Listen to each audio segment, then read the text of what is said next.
Welcome to GoPowercat.com's Powercat Pregame Podcast, sponsored by Weddle & Sons Roofing. Now, here's Fitz.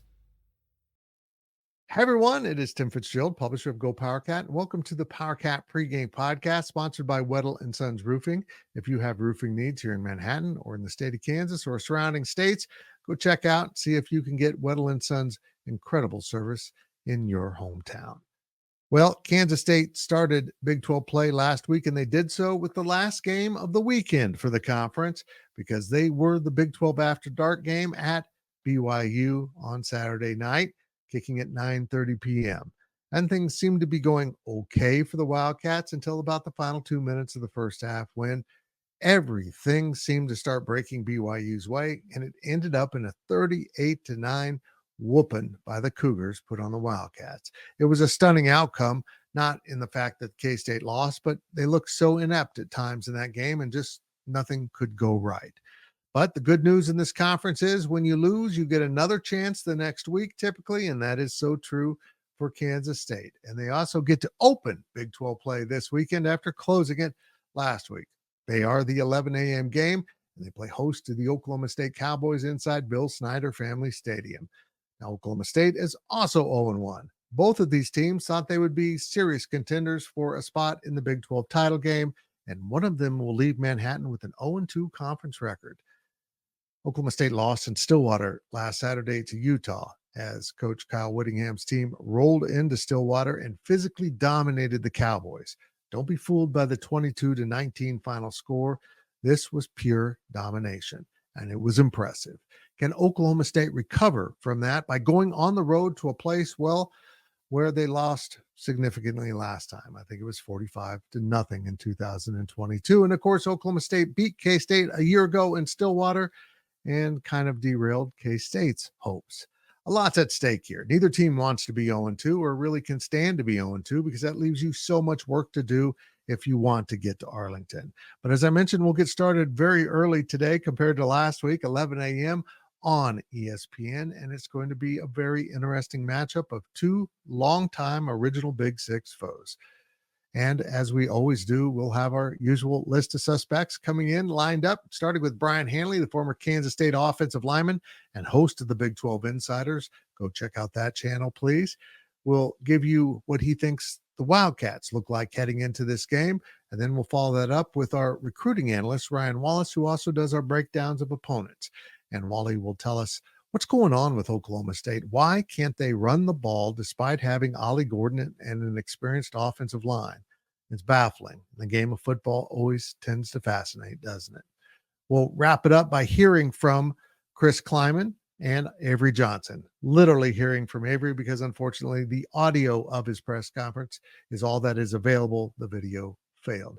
And we'll end the show, as we do every week, with the 5 top games in the Big 12, including Kansas State, and the odds and the betting logic behind what is going on in the Big 12 with our own Ryan Gilbert.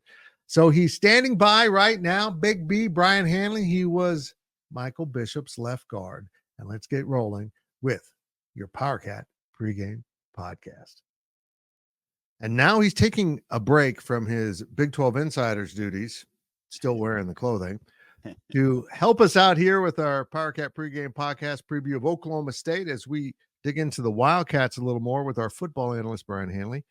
Brien, I don't really want to talk about last week that much. I think we've beaten that horse. I mean, if you've listened to our other podcasts, we've covered it.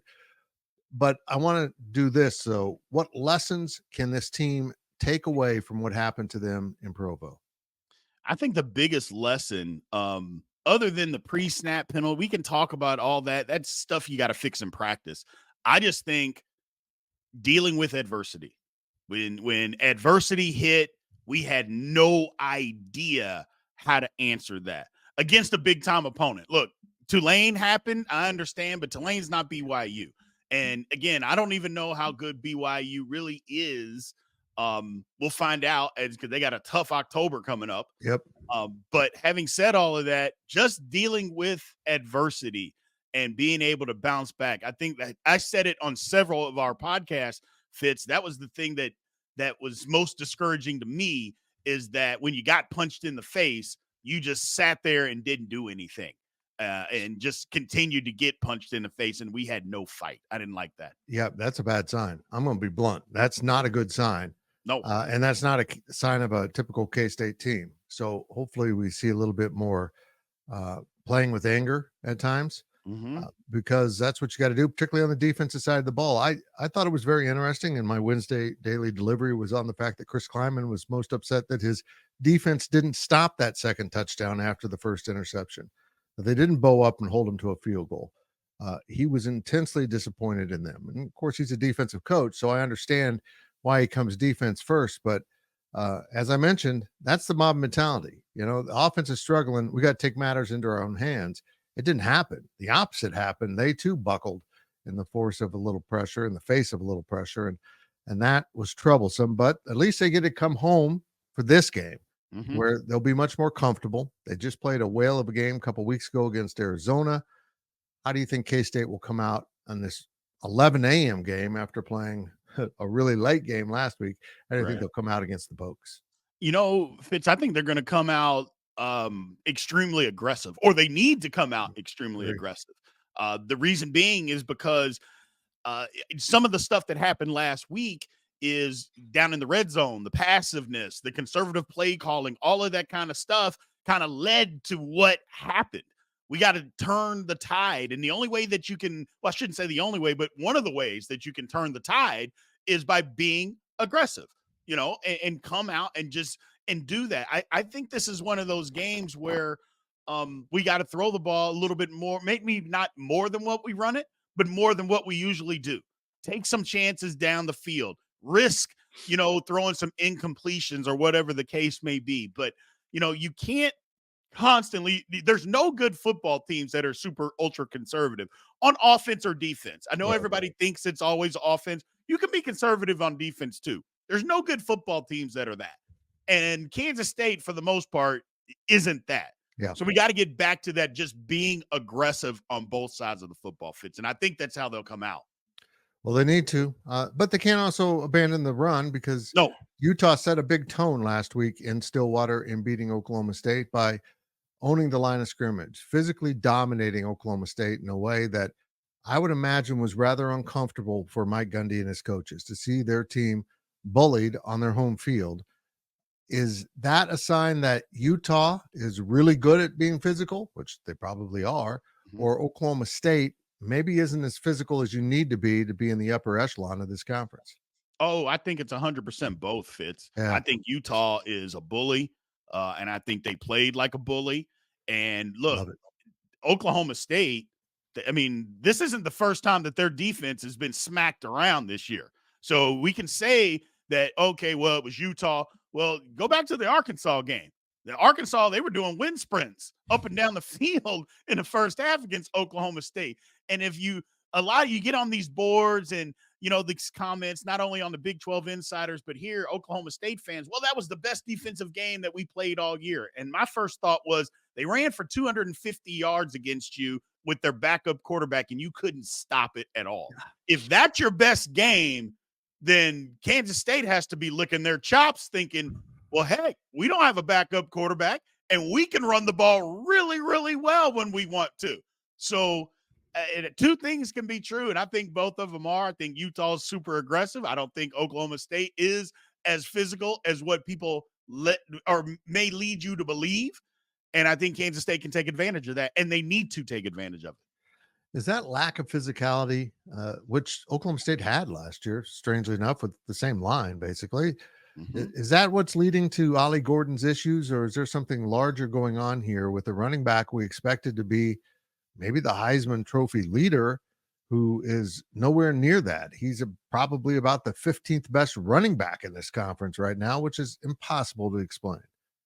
I think it's a product of teams have figured out, we're not going to let you run the football. Yeah. We're going to take something away, and we're going to take away the run and make Alan Bowman beat them. Can they do that? He didn't last week. And not only did he not beat him last week, his coach didn't even think they could beat him. He took him out at halftime, which was one of the most inexplicable things that I've seen a veteran head coach do maybe ever, Fitz. And that's not an exaggeration. I don't know that I've ever seen where you take your starting quarterback from the last 2 years, you take him out of a game at halftime of a 1-score game. I mean, I could see if they were getting blown out. That's something different. A 1-score game? That's wild. So I don't know where their confidence is. I'll say that. And it can be called into question. But I don't know about the physicality, Fitz. I mean, I mentioned it on what did we do? The K-State Insiders on Monday. We got all these podcasts. I can't remember. There's so much stuff. But we talked about it. And as far as the UCF game from a year ago, Ollie Gordon hadn't really been able to run the ball since that football game. Yep. If you go back and look, and maybe that's the blueprint, or people are just saying, nope, you're not going to run it. We're not going to let you make Alan Bowman beat you, and don't think that he can. I would agree. I've never been a big Alan Bowman fan. I think he was a very functional quarterback for a team that had enough strengths around him last year to overcome him. To be honest, I just don't. I'm not that impressed by him. Does he make plays? Sure, he does. He's a veteran. He can play. There's a reason he's the starter. Well, we saw part of the reason he's a starter is the backups are worse. Right. That's always a good way to be if you're the starter, to have backups that are substantially worse, which makes Mike Gundy's move even more strange. But do you think K-State just presses the line and says, okay, I know you're having some luck with Presley out here, throwing the ball to him, getting the ball in his hands. He's their speed demon. But you think they just say, okay, we're going to follow this blueprint. Bowman try to beat us, and we're going to come after you a little bit, but we're also going to sit back here and cover. I think they're going to do a lot of single high safety stuff, get a safety down in the box, take the run away, and on passing downs, and maybe, the tendencies on what Oklahoma State, maybe they'll change that up. I said, but I just think K-State's got to take their chances at something. What you don't want to do is, because I believe Oklahoma State's going to be able to throw the football. Maybe not at will, but I think they're going to be able to move it throwing the football some. But what you don't want to have happen is what happened last year. We couldn't stop them from throwing it, and we damn sure couldn't stop them from running it. So that's what we don't want to have happen. So they're going to take it away. A lot of single high safety stuff, maybe rotating safeties down to confuse Alan Bowman a little bit.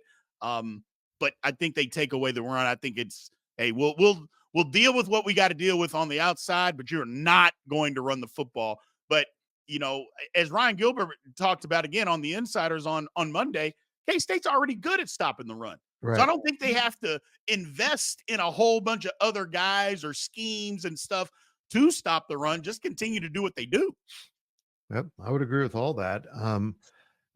Do you think K-State opens up its offense a little bit more? Because, again, Big B, they went on the road. They got fairly conservative. They still don't throw it over the middle. The route tree could be learned by a small child right now. I mean, there's not much going on, and yet guys are screwing it up. I'm really just continually bewildered about this passing game. And if it's receivers, if it's scheme, if it's play calling, what do you think? I said it before. I said it on the post game, and people got mad at me. I'm going to say it again. I'm not sure they have all the trust in Avery throwing the football. I believe that they trust him to run certain things and throwing the ball certain places, but everywhere that you have to be successful to throw a football, I'm not sure that they're comfortable with him doing that right now. And it's evident. I mean, we can say, well, that's not true. Well, just watch the games. Don't throw the ball over the middle of the field. We don't run a dig route. We don't run shallow crosses. We don't run crossing route. We don't do any of those things, which are essential in football and offensive football today. You got to be able to do those simple things to have an explosive offense, and we don't do those. So at some point, you have to start saying what it is, and yes, to answer your question, I'm sorry about that. That's right. Yes, they got to open it up. We can't just not just continue to be this conservative. If you're trying to win big-time football games and be a big-time program, at some point, you got to start opening some things up. Now, against Oklahoma State, they can't stop the run, or at least have proven that they can't stop the run so far this season. Opening it up, Fitz, might not necessarily mean throwing the football all over the place. Right. It just might mean that we're going to line up in certain formations and personnel groups and run the football, doing it that way, doing some different things there. I know a lot of people, when you say open it up, means we're going to throw it all over the lot. Doesn't mean that. Just means you can do some different things running the football with formations, motions, personnel groups, all that kind of stuff. Well, it will be interesting to see how K-State approaches this offensively and probably comes out and try to get Avery Johnson comfortable. I mean, after that performance, you probably want to nurse him along just a little bit, give him some easy routes to throw and try to get him in a groove. I will be fascinated by how Connor Riley, Matt Wells, Chris Kleiman, and the rest of the offense approach this game and play calling for their young quarterback, because they can run the ball and they're not even running it, I believe, at their highest efficiency. They're not fully involving him, and they're certainly not fully involving Dylan Edwards into that running game. And I think that all will make DJ Giddens more effective if they will commit to that. Defensively, K-State, look, I was really disappointed in the back end of the defense. Marquise Siegel had a game he'll want to forget. For all they talk about the advancements he's made, BYU unraveled that. They picked on him and they exposed him, and I expect everyone to come after Siegel now. It was distressing to me, to be honest, to have a captain, a veteran, who is getting torched. He's got to zip it up, man. He's got to fix it.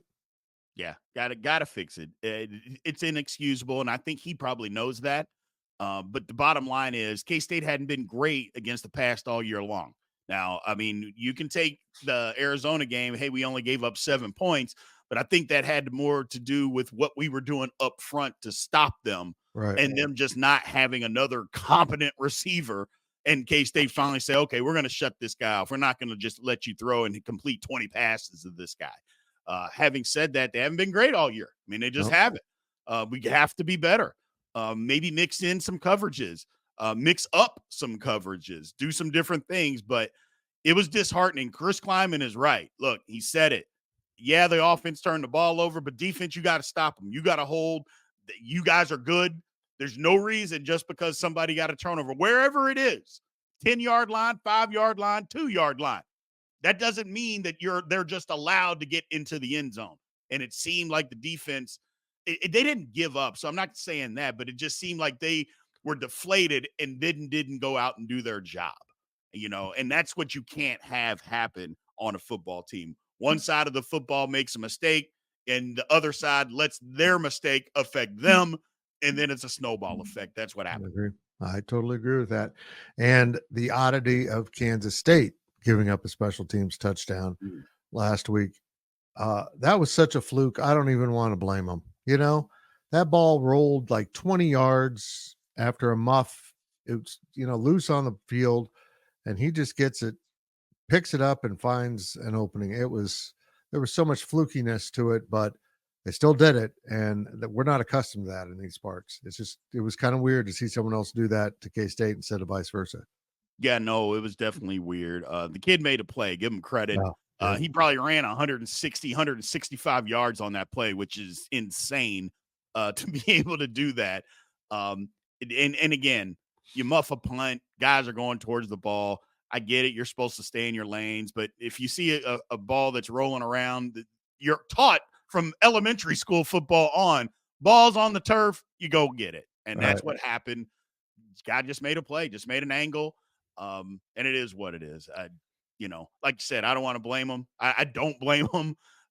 Having said that, if their guy can make a play, we got to have somebody that can make a play too, and got to be able to stop it. I agree. Does K-State get this one done? I think so. I do. It fits. We've been around. You've been around K-State longer than me, but I've been around for quite some time of following this program and being a part of it. We've seen this story too many times where bad game, come back home, blow somebody out. Now, I'm not predicting that they're going to blow out Oklahoma State, but I do think they handle them because I think they're going to be more physical than they are. They're going to get back to that. They're going to run some stuff that maybe we haven't seen and put in that can open the offense enough. I just think they're going to be more aggressive. And quite frankly, Fitz, they got to be more aggressive to win the game. I mean, we're talking all this stuff about Oklahoma State. They're not just some slouch. I mean, they got whipped last week. They're not going to want to get whipped again. I'm not saying that we can't whip them, but they're not just going to sit there and let you do it. They let Utah do it.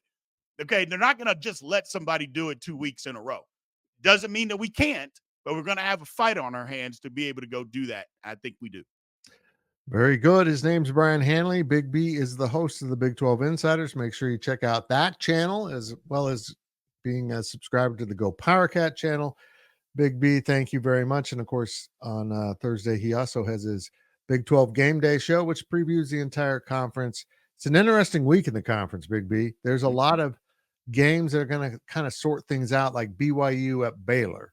The BYU team we just saw should win, but it's at Baylor, and now we'll see how they react. And of course, KU, TCU fighting for survival. The game we're going to be covering. It's crazy. It's a very interesting week. At Arizona at Utah.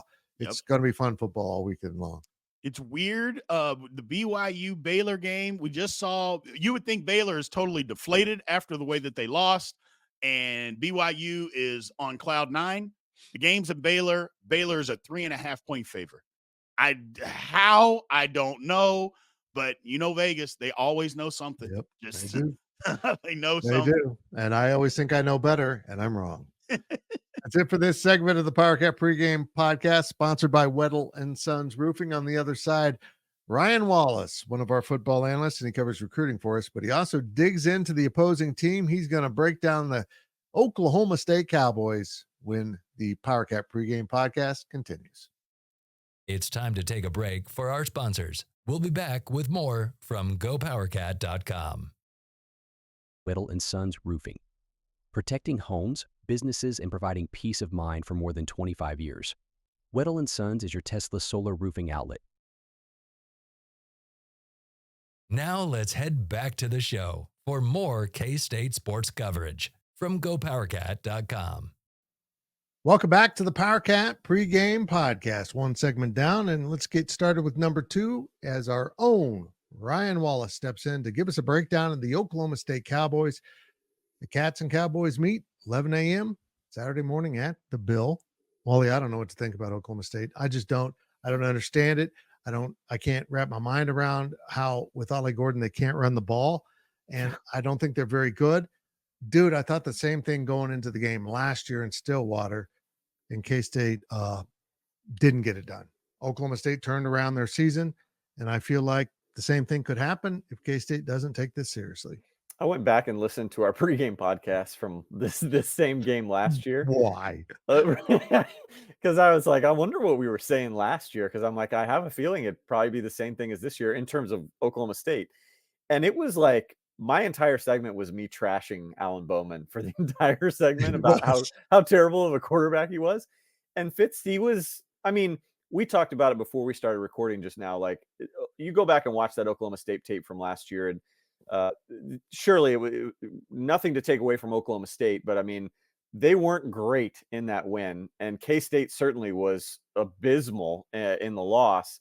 But they've just kind of found ways to get it done. And, Alan Bowman actually kind of kept some plays alive with his feet, which was something that neither one of us expected in the pregame show last year. So, all that to say is here's Oklahoma State in the same kind of situation as they were a year ago, where everybody, including their own fan base, is counting them out. And yet, because it's Gundy, because of the veteran roster that they have, it makes it, you're uneasy to like completely count them out, Yep, I agree. I mean, Ollie Gordon's a great player. He hasn't been this year. I can't explain it. Can you explain to me why Ollie Gordon is being so unproductive behind an experienced line? Well, from everything that I've kind of gathered through the week and weekend via Oklahoma State folks, the quote unquote experts like you and I, air quote expert, it sounds like it's eerily similar situation when you think of the offense for Oklahoma State and the offense for K-State. You keep hearing words like predictability in terms of their scheming, where it sounds like on first down, it's, Alan Bowman's not going to run it. They're not going to throw it when you've got a Doak Walker, winner in the backfield. And so instead of letting Ollie Gordon get to the outside, which is where he seems to flourish, when you're 6'2", 200 pounds, and you can move like he can, you want him going against defensive backs in the open field. You want to try and get him outside. They seem content kind of running up the gut. And Charlie Dickey's line, the folks down there in Stillwater are not very happy with K-State's old assistant coach for the offensive line. He brought back a ton of experience, and they're not getting any push. Sounds like the pass protection's been okay. They've only given up 1 sack this season. Not getting any push in the running game. And so anyway, then everything kind of unravels. And now you're in 2nd and long and 3rd and long. And Alan Bowman's not been as good. So, for all of the boos and the criticism that Connor Riley's getting, Casey Dunn, who's been the OC for Oklahoma State for, I think, 2, maybe 3 years now, and has been an assistant there for much, much longer. One of the best wide receiver coaches coming up when I was in college and shortly after.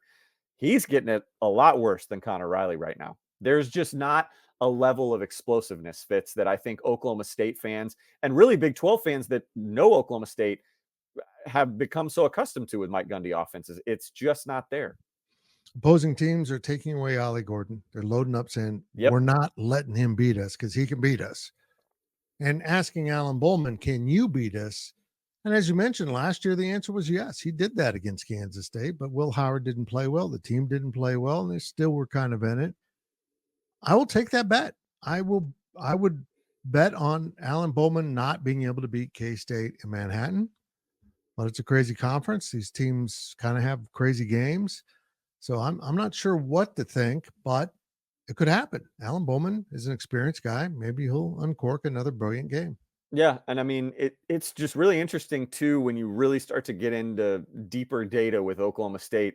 I was looking through, they're 130th out of 134 teams in time of possession this year, barely over 24 minutes or 23 minutes. So, like, when you have an Ollie Gordon that is a workhorse, the type that can literally take another team's offense out of the game, and you're that bad in time of possession, I see where the fans in Stillwater are upset. I see where Casey Dunn is kind of catching the brunt of it because, you can blame Alan Bowman all you want, but something in the coaching, something in the play calling and the rhythm just doesn't seem to be there for Oklahoma State.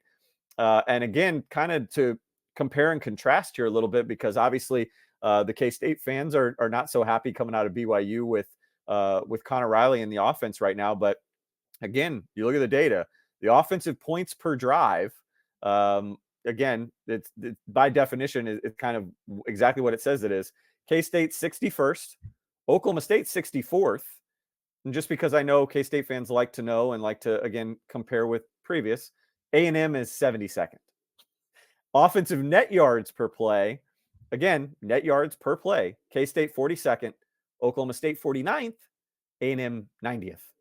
So again, it's just, it really, I think, comes down to schematics. I think there are some teams out there, Fitz, that have the capability and the talent to just kind of roll the dice and say, we're going to just go with our base guys and our base offense and let the chips fall where they may. I think in the past, Oklahoma State could do that. They had the quarterbacks, they had the receivers to do that. This year, they don't really have that. And so they kind of have to draw up some stuff to get Ollie Gordon in space and to use Ollie Gordon to get some of their receivers in space. I am interested, though, Fitz. Last year, K-State did not have to mess with Stribling, who's, I would say, their number one receiver. I mean, you can make the argument that Presley's there, Owens can be there, although he kind of has the habit of dropping some big balls down the field too. But yeah, Stribling was out for that game in Stillwater, so I'm curious to see what, if any, kind of factor he plays into this.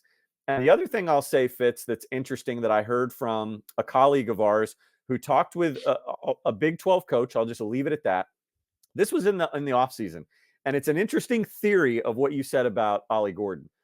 They were talking in the offseason, and he just kind of posed the question about what do you think Oklahoma State will do this year? With everybody they've got coming back. And this coach in the Big 12 happened to say, I'm not that convinced with Oklahoma State's offense, particularly Ollie Gordon. And his theory was that, if you remember last year, Ollie Gordon, it took him till about the K-State game, about week 5, to really take off in just 100-yard games over and over and over again, where they kind of started to realize what they had there. When you do that, as this coach said, you were catching defenses that were already starting to break, that the health was already starting to break down. And Ollie Gordon was kind of coming into week 5 fairly fresh.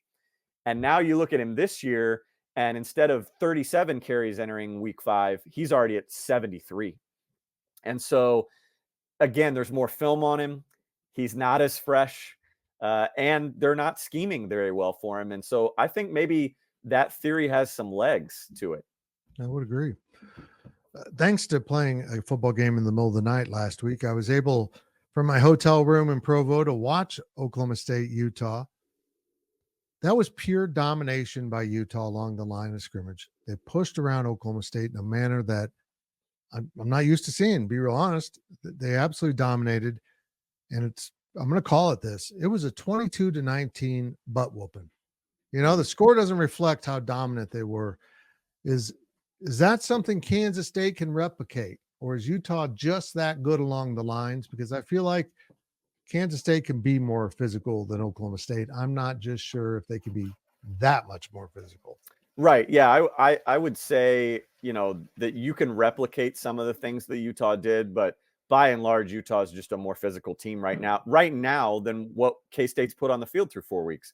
We know K-State under Chris Kleiman, and even before that with Bill Snyder, can be tough, can be tenacious at the line of scrimmage, but this particular group hasn't shown that. And again, you go from BYU to Oklahoma State, there's not a whole lot of drop off in terms of toughness and physicality, regardless of what we think the Oklahoma State defense is this year, Fitz.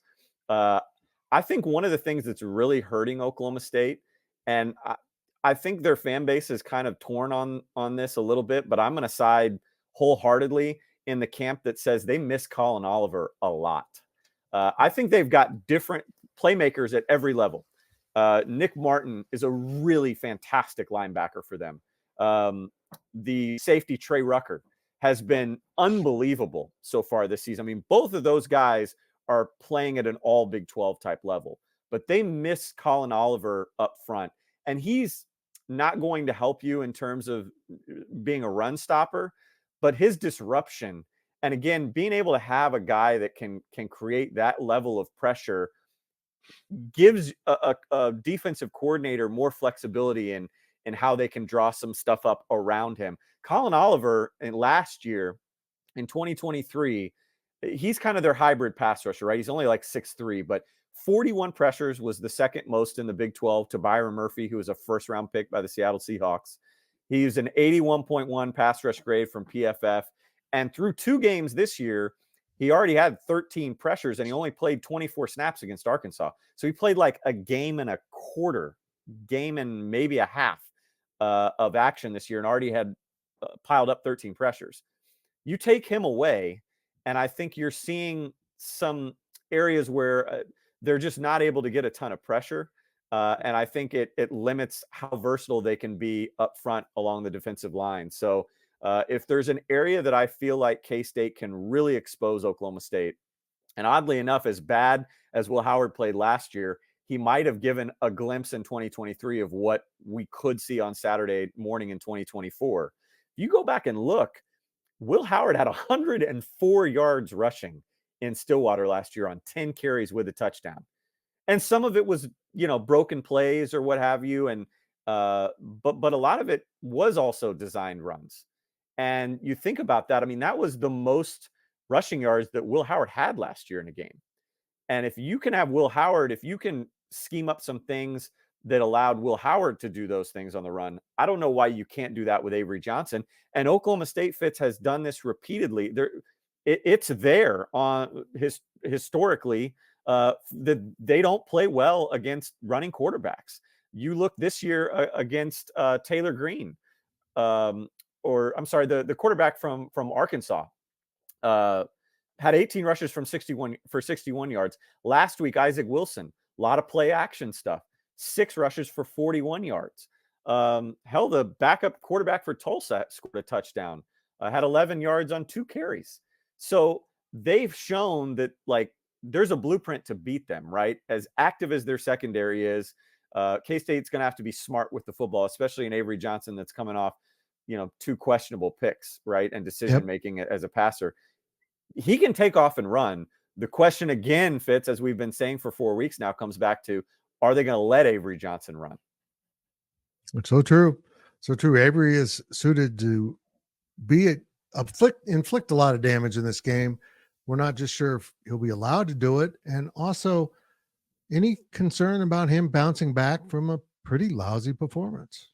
I'm not concerned about it. Yeah, I'm In not fact, either. I was talking to an insider earlier this week, and again, Avery's a captain, one of several. But the insider told me that the captains played pissed off early in the week at practice, and apparently it played pissed off to the level where it permeated very quickly through the rest of the lineup. And don't get it twisted. That's not to say that other guys didn't show up. That's Right. just saying, like, the captain set the tone, and it was, you're either going to meet us or, like, we will have conversations afterwards, player to player. So, no, with Avery Johnson, I think if anything, he is so fired up to get back on the field. But at the same time, he is, and we've talked about this before, Fitz, he's so mature. He's not the type that will press the issue. Right. He's not the type that's going to want to make a play so badly that he finds himself in harm's way again. I have to imagine he is so excited to get back on the field and just get back in the groove of things. And, let's be honest, get back to playing at home. Because if this game was in Stillwater, again, Oklahoma State hadn't been great, especially on the road. But even if the game was in Stillwater, you feel differently. But the game being in Manhattan, knowing Oklahoma State has played, the majority of their schedule outside of a road game at Tulsa in Stillwater, and knowing how bad K-State's been on the road through 2 games, it gives you a little bit more leniency for K-State in this one for sure.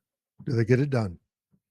I think they do. I do. I think that there are more kind of, again, some of the things that happened at BYU, and I won't get into it. We've touched on it enough. I'm ready to leave that one behind us, right? But the few things that I think happened at BYU that are like long-standing, like things that have been repeat offenses, are still correctable. There's still things that aren't like 5-alarm fires to me, and it's things with like Connor Riley, third down situations and things like that maybe he just needs a little bit more time as an OC. I'm not ready to jump the gun. I'm not ready to jump the gun on Avery Johnson as a decision making. Like, let's let this play out. There's still things that are correctable that are just showing some development and need a little bit more progression. With Oklahoma State, I mentioned some of the stuff with Casey Dunn. I mentioned some of the stuff with Mike Gundy. He seems all over the place, Fitz. He seems he's always kind of been a loose cannon, but he just seems like he just can't stay on the right path in anything. With Ollie Gordon, not really understanding how to use him. Point being, long-winded answer, there's a lot of things there that lead me to believe that they have some more things deeper to fix and figure out amongst themselves. And the thought of them going on a road game against a team that is heavily embarrassed coming out of the game at Provo, I like K-State, and I think I like K-State to cover as well. I agree. I oddly feel better about this because of the way K-State played, because they typically respond with a little authority. They're kind of emphatic with those responses. It's Ryan Wallace. He covers football recruiting for us at GoPowercat, and breaks down all of the opponents. Thank you so much, Ryan Wallace. And after this break, we will hear from Chris Kleiman at his Monday press conference, and we'll literally only hear from Avery Johnson.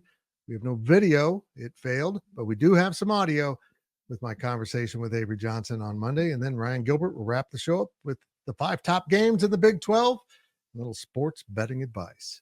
We'll be right back on the Powercat Pregame Podcast, sponsored by Weddle & Sons Roofing. It's time to take a break for our sponsors. We'll be back with more from GoPowercat.com. Weddle & Sons Roofing. Protecting homes, businesses, and providing peace of mind for more than 25 years. Weddle & Sons is your Tesla solar roofing outlet. Now let's head back to the show for more K-State sports coverage from GoPowercat.com. It's Kansas State against Oklahoma State, and I know that they're going to be really well coached. I know that it's going to be a really physical game. Both teams know each other pretty well, and so it's still going to come down to the same things with turnovers, with red zone success, with explosive plays, with limiting mental errors, and it's going to be a battle between the two teams. I wanted to ask you a little bit about your team offensively with the run game and where you feel like you're at there, because that's in a game where there were some inconsistencies. It just seems like you're running the ball pretty consistently these days. Yeah, we're having success rushing the football, but everybody knows we would rather play from the lead, and when you get down, you cannot become one-dimensional. That's for sure. You cannot become one-dimensional. We figured that out 2 weeks ago when we won and we had the lead, that you can't be one-dimensional. So we still have to be balanced. And when we got behind they were giving us the run because they were playing too high safety look.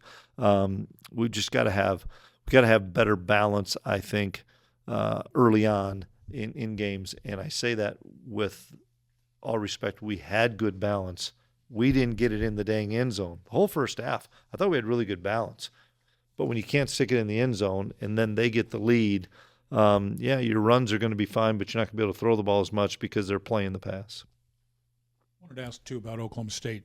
Last year really ran the ball quite well. Mm-hmm. This year it's been a little bit more of a struggle. I'm wondering what you think about that and just kind of their offense in general and how difficult it might be to prepare for. Yeah, it's really difficult because Ollie Gordon's so good. You have to try to control him. And if you do commit more people, it's a pretty simple game with them. If you're going to commit a lot of guys to the run, which teams have, they're going to throw the football against you, and I think they're throwing for an awful lot of yards, and Bowman's playing at a really good level. And their wide receivers are talented and been around there for a while, so they know their system really well. But we have to do a good job of knowing what we're going to give them and limit that, because you can't say, well, we're going to take away the run. Well, they're going to throw it for 375, and we're not going to have success. And we've got to understand what our weakness is to each defense. But when you look at them, they know what they're doing. They've got so many of those veteran kids back in the O-line, a lot of wideouts back, an experienced quarterback, one of the best running backs in college football. It'll be a big challenge for us, and it's going to be a simple thing as far as you better get off blocks and you better be able to tackle, and they're going to complete passes, and you better make tackles. Going back and looking at the film, what were your thoughts on how you guys approached those final 2 minutes of the first half? I mean, nobody expects DJ to fumble, but then you come back and instead of just trying to get out of there, you throw the ball down the field. I just thought it was interesting. Yeah, you're right on the first cent, right? I mean, we're running the ball to get a first down, and the ball pops out, and that's a touchdown, and nobody expected that to happen. It was a screen play that we threw the interception on, and we kind of lost sight of where the back was with some linemen, and then they dropped a lineman. So it wasn't a down-the-field throw. It was a screen pass to try to get us going, because we didn't be easy to take a knee, but what message am I sending to the football team if we take a knee? We didn't execute a screen pass, and they picked it off. And then I guess the bigger thing on that is, okay, that happened. Okay, bow up defense, force them into a field goal, and it's 13-6 rather than 17-6. Those things didn't happen. And once again, we can keep talking about it all we want, but we can't. Pretty soon we got to move on. Also, was this, despite what happened, was this a really valuable lesson for Avery and a new center about being on the road? I mean, Tulane was a road game, but this was different. Yeah, this was a lot different, and we had too many false starts, and we had to delay a game, and a couple of them were on the center exchange with the false starts. A couple of them were on interior guys. We just killed ourselves with penalties, and another time we have holding when we're inside the one. Things that you can't do at home, and you sure as heck can't do it on the road where the crowd gets more into it. So, we'll find out what kind of learning experience it was with how we respond. Avery, give me your evaluation of what went wrong at BYU. I think really it was just kind of a mix of, us playing some, bad football and turning the ball over a little bit too much. And then, it just kind of felt like, everything that could have went wrong at some times. But I think ultimately you just got to, look in the mirror and self-evaluate, like, what can I do better? I got to take care of the ball, especially at the end of the half, because can't let things like that snowball on us. And then the biggest thing is, whenever we do get an opportunity, to push the ball down the field and complete some stuff like that to maybe get a momentum switch, we got to hit on them. So I think ultimately I just got to be better. I got to, lead my guys better and, just kind of take the game and find things we can work on and improve on, and then, kind of forget about it. But you definitely want to, take some of those things into consideration so that we don't just completely forget about it. But we got some great things that I need to work on and improve on this week to ultimately go out and get a win against Oklahoma State this week. When you rewatched the game, how many times did you think to yourself, I wish I could redo that play? It was multiple times. And I mean, I really go back and watch it, and it really wasn't as bad of a game as I had thought. It was really just, sprinkling in things here and there. And it was like, we're up 3 points with 2 minutes to go in the half, and we have a fumble, and then I go out there and I make a bad situation worse. I throw an interception. They score again, come out after half, throw another interception. And it's just like, I just felt like I was putting the defense in a really bad spot, wasn't really helping them out. And then we were just shooting ourselves in the foot. Too many penalties offensively, things we need to clean up on. And, credit to them and their fans and their stadium for, making it harder on us, making communication and stuff like that difficult on us. But we just got to, practice better and just find those things that we need to improve on. And ultimately, I just got to perform better, because there's a lot of people that look to me to make plays, and I got to continue to do that as the season goes on. Is it good to get right back on the field against another Big 12 contender and kind of work out these issues? For sure. And I mean, it's always great to match up with another talented team, and, it's another conference game for us. So just finding ways to get out there and, take advantage of, maybe stuff they don't do as well or whatever it might be. But I'm looking forward to see, what kind of game plan we're going to put together for Okie State. And ultimately, they got the best of us last year, so we want to come out and win the game this week. Avery, what do you think this team, when they have lost the last couple of years, has been good about not letting that snowball and winning the next week? The biggest thing is, man, we just can't lose confidence in ourselves. And there's going to be a lot of outside noise. There's going to be a lot of people saying that, we're not worth anything. We're not as good of a team as we think we are. And ultimately, we just kind of got to block all that outside noise out and really got to come together and lean on one another. And, we're as talented as we think we are. And we're a really good football team. We just didn't play to the best of our ability last week. So leaders got to step up. Our captains have to step up, and we have to, bring the juice back to the stadium and get guys going ready to go this week, because it's going to be a dogfight again. That was Kansas State football coach Chris Kleiman and, of course, Avery Johnson. Unfortunately, we'll have the audio of Avery this week, but that'll do. We only had audio of Ryan Gilbert. I didn't have to look at him. That would be okay. Hi, Ryan Gilbert. You ready to take some more crap from me? Yeah, I think the ratings on the show would be a lot better if people didn't have to look at not only my face, but your face as well. Just a thought. Yeah, like a video podcast with no video. Yeah. Just like they can look at like Dude and Daphne. Call it good. Ooh, maybe we could get like AI of my dogs actually having the conversation. That'd be kind of cool. So we do 5 games a week from the Big 12. We got an interesting slate. First of all, this is an interesting week in the conference. I feel like we're going to sort out a lot of things in the second full week of conference play, because we saw 1 week where, teams at home seemed to do pretty well, except for Oklahoma State. And now we're going to sort this out even further. And the 5 games we have starts with the ratings bonanza that is Colorado football. They might stink on the field, but they bring in huge ratings. Absolutely enormous ratings so far this year, as everyone turns on the circus or the train wreck to watch it live. And this week, the circus goes to Orlando to take on UCF.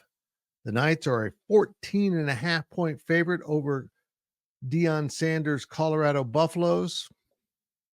That's a big number, buddy. That's a big number. What do you think? Indeed, a very big number, especially with the way that UCF is probably going to play with running the football, probably chewing up clock and making it sort of, I don't want to say a dragged out game, but obviously one that maybe you're not going to see UCF blow out Colorado. And I think Colorado's not going to win this game. I think most people would agree, right? But that's where the point spread, that's where it becomes a challenge. Yeah. I like UCF, but, just the fact that they do run the football is scary. But, UCF's coming off of a bye week. That's a long trip for Colorado after a pretty wild victory. So I'll take the home team here with UCF. Don't love the spread, but I mean, there's no real value in betting, money line. So I don't know what to tell you.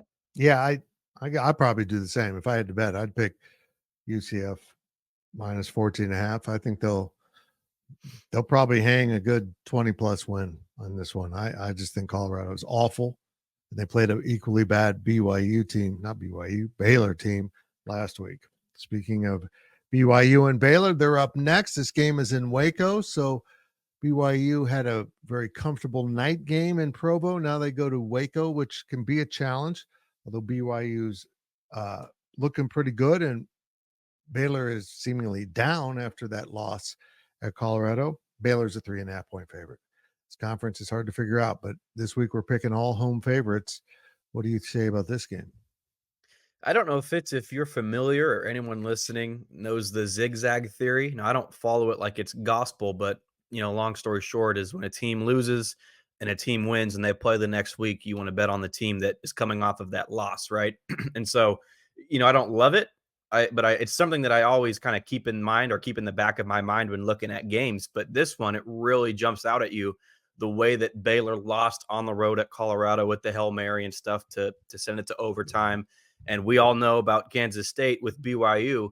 With all due respect to the Cougars, BYU's never, if those teams play 100 times, BYU's not going to win 38-9 really ever again. And so, I think both teams will kind of go back to the mean here, and Baylor's favored for a reason. I always say that teams are favored for reasons. So I like Baylor here to kind of bounce back from that loss.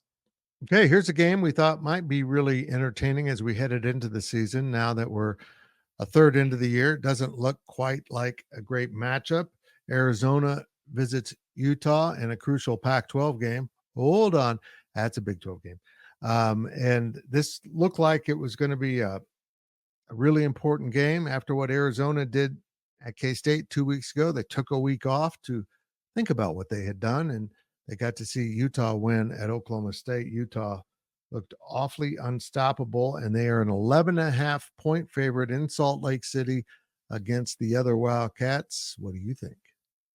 Fitz, I think this is actually going to be a pretty good, entertaining matchup. The more that I dove into Oklahoma State, I know I texted this in our GoPowercat group chat earlier today. Like, I think the biggest takeaway from that win over Oklahoma State for Utah was not much about Utah. It was just Oklahoma State is not good. And I'll save some of that. Obviously, we'll touch on that here in just a sec with K-State's game. But going into the year, this was supposed to be a really good game. I still think it has the makings to be a good game. I mentioned UCF coming off of a bye. Same thing is said for Arizona here. I like that. That's a plus for, albeit the away team here. I think Arizona can keep this one close, keep it competitive. What we saw here in Manhattan a couple of weeks back, I do not believe that that's really the Arizona team. Give them a couple of weeks or, a full off week to prepare, maybe hit the reset button a little bit, adjust some stuff, find ways to get McMillan the ball and for Fafita to do some more things. Cause I think K-State maybe laid out a blueprint there or not the blueprint, I guess the opposite of that, kind of they revealed the secrets of how to stop Arizona. Now Arizona's going to look at that and kind of adjust from there. So I think this is going to be a good game, man. I'm not calling the ups or anything, but for Arizona to keep this one within single digits, absolutely. I love Arizona here. Okay, that's very interesting. We go to Lubbock, Texas now, where Cincinnati, coming off a throttling on the road of Houston, they return to Texas to play the Red Raiders, who have been quite a roller coaster ride themselves. Tech is a 2.5-point favorite at home. Don't eat the tortillas, kids. You might get something strange, like a bowel disorder, because you don't want to know where the tortillas were. What do you think about the actual game on the field, Bearcats or Red Raiders? I'll go Red Raiders. Excuse me. And just going into the year, right? Texas Tech was probably a top half team, and Cincinnati was right down near the bottom. And so the home team Tech here, not even getting a field goal against Houston. I think that's too much of an overreaction, especially with what, maybe we saw last week against Houston. Or did I say, I'm sorry, Cincinnati, Houston. So Cincinnati played Houston, pardon me. Houston had 3 turnovers, obviously a shutout victory. That's, I guess you could say that's impressive. But again, I don't know if Houston's any good. And so that might be a game, and another game where Cincinnati kind of comes back down. But and I get it, man. Texas Tech hasn't been pretty, by all means, but at home with only 2.5 points, I think Texas Tech, I think there's a lot of overreacting with what we see in the first number of weeks. And what we know in the preseason, right, Fitz, that still has to kind of hold true about these teams. So I mentioned that with Arizona, right? Same thing for Texas Tech. They're better than maybe what we've seen. Okay. Speaking of overreactions, Kansas State fans are jumping off Tuttle Creek Dam over how poorly their Cats looked at BYU to open Big 12 play. Oklahoma State rolls into town, and we thought coming in this would be an enormous game. It still is. But they're both 0-1 in the conference, and someone's going to leave this game 0-2. K-State is a 4.5-point favorite inside the Bill. I personally think K-State rolls in this one. What do you think? Yeah, Fitz, you know me. I kind of tell it like it is here with K-State. I picked against Kansas State against the spread against Arizona. I'm not no Cole Carmody. Okay, I'm not afraid to pick against Kansas State, but I think this might be an absolute blowout for Kansas State. The more I look into it, the last time these two teams met in Manhattan, right, it was 48-0, 49-0. Chris Kleiman, he hasn't lost back-to-back games since 2021. Digging deep into the Cowboys, I know Wally had probably done a great job with his segment, but that is the worst defense in terms of yards per game against the run and pass. So, Kansas State can run all over that defense.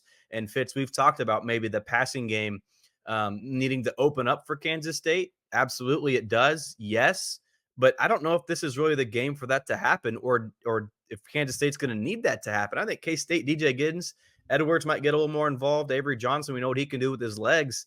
I think K-State can kind of just attack there and maybe have a throw here, a pass there that helps supplant that. But I think K-State can really beat Oklahoma State on the ground. And so Ollie Gordon is the player that scares you. And again, he's probably better than what he's shown on the field through Oklahoma State's first 4 games. But of the bell cow backs, there's 7 of them, Fitz, that have 60 carries or more in the Big 12.